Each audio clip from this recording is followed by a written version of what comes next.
আল্লাহ তাআলার কাছে ফরিয়াদ করব যে আল্লাহ তাআলা তুমি যারা এই মিথ্যা বেচারি নিয়ে রাজনীতি করে তাদেরকে তুমি দেখতে রেখো।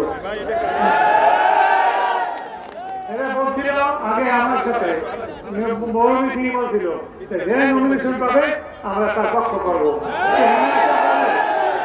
মনে আছে আপনাদের? এখন তারা পাইবে মানি না মানবো না, এবার তুই জানো কেরা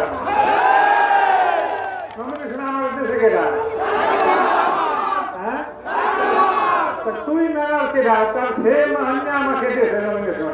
সুতরাং আমি তো তোদেরকে মানি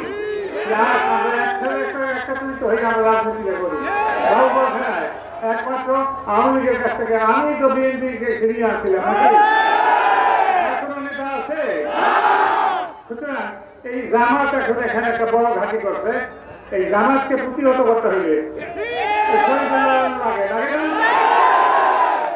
না লাগে লাগলে ইনশাল্লাহ শহীদুল্লাহ আপনাদের সাথে আছে, আপনাদের সাথে থাকবে, আমি তো আপনাদের সাথে থাকবো। আমি দল করতাম খালেদা জিয়ারই, সুতরাং এখানে তোমরাও খালেদা জিয়ার জন্য তো দল করো নাকি? তারেক রহমানের দল করি, জিয়া রহমানের দল করি না আমার দল করি?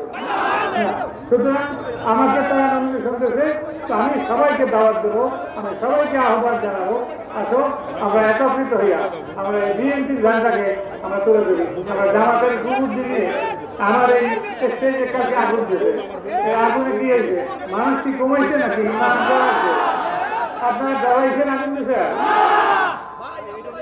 তোমরা যদি ঘাট প্রতিঘাত আমরা দিতে চাই না, আমরা ভালোবাসা চাই, তোমরা যদি ভালোবাসা দাও আমাদের কাছ থেকে ভালোবাসা পাবা, কিন্তু তুমি আমাকে চেনো না, আমাকে ফিরোজ মোল্লা চেনে, তোমরা চেনো আমাকে যে আমি কি পারি না।